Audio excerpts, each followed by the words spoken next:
हर घर में आपको कई तरह के झगड़े दिखाई देंगे। पति पत्नी के बीच में झगड़ा हो रहा है, पड़ोसियों से अलग झगड़े चल रहे हैं। पर एक झगड़ा है जो हर घर में, मोस्टली हर घर में आपको कॉमन मिलेगा।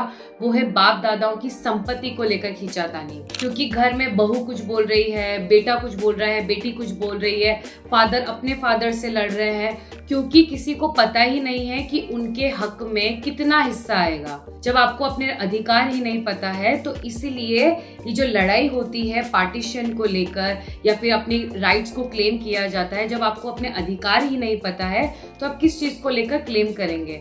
इस वीडियो के माध्यम से मैं आपको बताऊंगी, क्योंकि हिंदू सक्सेशन एक्ट में ये क्लियर कर दिया है कि किसको कितना अधिकार है, कितनी तरह की प्रॉपर्टी होती है और किस तरह पार्टीशन करना चाहिए। Let's get started.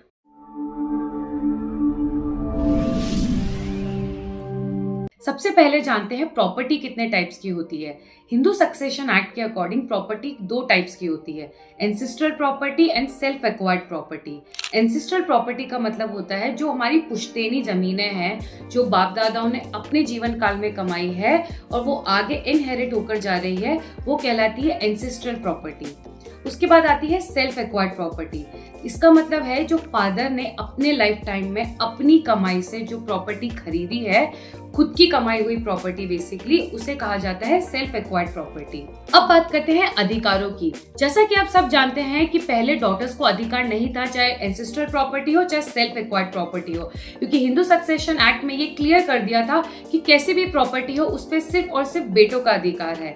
अब 2005 में एक ऐतिहासिक फैसला दिया सुप्रीम कोर्ट ने, जिसमें ये क्लियर कर दिया, क्योंकि हिंदू सक्सेशन एक्ट सिर्फ बेटों को अधिकार देता है और ये एक्ट वॉयलेट करता है आर्टिकल 14 में जो राइट टू इक्वालिटी की बात करता है, ये डॉटर्स का वॉयलेट करता है ये फ्रीडम। इसलिए 2005 में एक ऐतिहासिक फैसला जिसका नाम है विनीता शर्मा वर्सेस राकेश शर्मा, जिसमें ये क्लियर कर दिया है कि कैसी भी प्रॉपर्टी हो, चाहे एंसेस्ट्रल हो चाहे सेल्फ एक्वायर्ड हो, बेटे बेटी दोनों का इक्वली अधिकार है, दोनों को इक्वली हिस्सा दिया जाएगा। एक और चीज है जो इस जजमेंट में लिखी गई है, अगर फैमिली का पार्टीशन 2005 से पहले हो गया है तो डॉटर्स उस प्रॉपर्टी पे क्लेम नहीं कर सकती है। अब बात करते हैं उन दो कंडीशंस की जहां पे हिंदू सक्सेशन एक्ट अप्लाई नहीं होता है।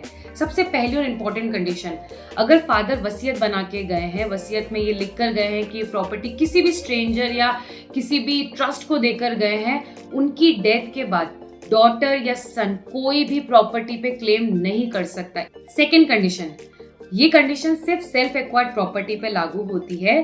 फादर अपनी फ्री विल से अपनी सेल्फ एक्वायर्ड प्रॉपर्टी किसी को भी दे सकते हैं, वो रिफ्यूज भी कर सकते हैं बेटे या बेटी को अपनी प्रॉपर्टी देने के लिए। अगर वो ऐसा करते हैं तो डॉटर या सन क्लेम नहीं कर सकते उनकी प्रॉपर्टी पर। देखिए, प्रॉपर्टी के मसलों को समझना ना बहुत डिफिकल्ट हो जाता है। हम वकीलों के लिए भी कई बार इतना डिफिकल्ट हो जाता है कि हमें एक चार्ट बना के, पूरा फैमिली ट्री बना के समझना पड़ता है कि कौन किसका क्या रिश्तेदार है और कितनी प्रॉपर्टी है। इसलिए आपको भी मैं एक चार्ट के थ्रू समझाऊंगी कि एंसेस्ट्रल प्रॉपर्टी का पार्टीशन कैसे होता है। अब इस चार्ट के अकॉर्डिंग, जैसा कि आप देख सकते हैं, ग्रेट ग्रैंडफादर के पास 100 बीघा जमीन है। उनकी 1972 में डेथ हो जाती है, वो विल लिख कर जाते नहीं है, तो उनके हैं 2 बेटे और एक है डॉटर। अब क्योंकि मैंने आपको पहले क्लियर कर दिया था कि 2005 में जो जजमेंट आया है उसके बाद से डॉटर्स का अधिकार आया है प्रॉपर्टी पे।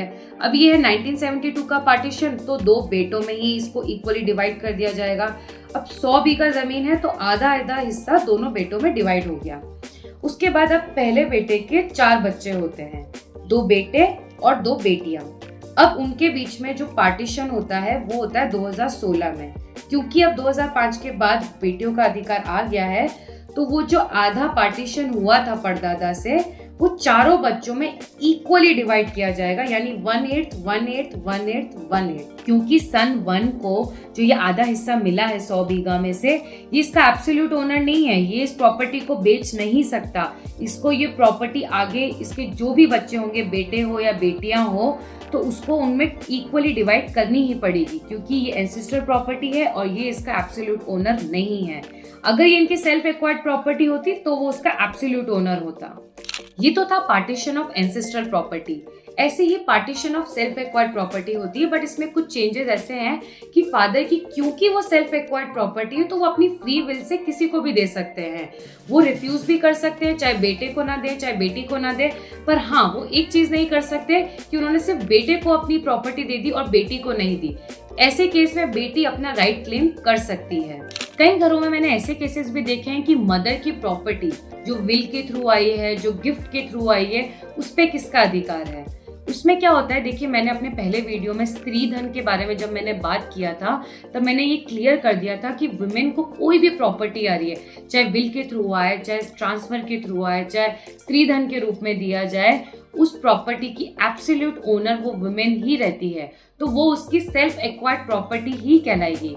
तो जो विमेन की प्रॉपर्टी है उसमें उसकी बेटी का भी अधिकार है और बेटे का भी अधिकार है, बेसिकली दोनों का इक्वल अधिकार है। बट इसमें ये कंडीशन एक और है कि अगर डॉटर मैरिड है तो वो मदर के जीते जी अपना राइट क्लेम नहीं कर सकती है। देखिए वीडियो के अंत में मैं आपको यही बोलना चाहूंगी, चाहे सेल्फ एक्वायर्ड प्रॉपर्टी हो चाहे वो एंसेस्ट्रल प्रॉपर्टी हो, दोनों ही प्रॉपर्टी बाप दादा अपने खून पसीना एक करके बनाते हैं। अगर उसमें आप खींचातानी करेंगे, उस प्रॉपर्टी को आप कोर्ट के पन्नों तक लाके खड़ा कर देंगे, क्योंकि आपने देखा है प्रॉपर्टी के मैटर सालों साल चलते हैं, ना तो उस प्रॉपर्टी में कोई रह पाता है ना ही उसको कोई बेच पाता है। इसलिए आपसे रिक्वेस्ट है, वकील कर लें। अगर आपको नहीं पता है अपने अधिकार, वकील को घर बुला ले, सलाह कर ले, पीसफुली एक कंक्लूजन पे आ जाए और अच्छे से उसका पार्टीशन करें। क्योंकि देखिए कानून में अगेन आपको यही चीज बोल रही हूँ, कानून आपको हर तरह की सुरक्षा दे रहा है। हिंदू सक्सेशन एक्ट में सबके जितने भी अधिकार हैं वो सब लिखे हुए हैं। अगर आपको नहीं पता है तो इस वीडियो के माध्यम से अब तक आपको पता लग गया होगा। और जब भी आप पार्टीशन करने जाएं या विल करने जाएं, एक बार वकील से सलाह जरूर ले लें। For more such legal updates please subscribe to LawRato channel.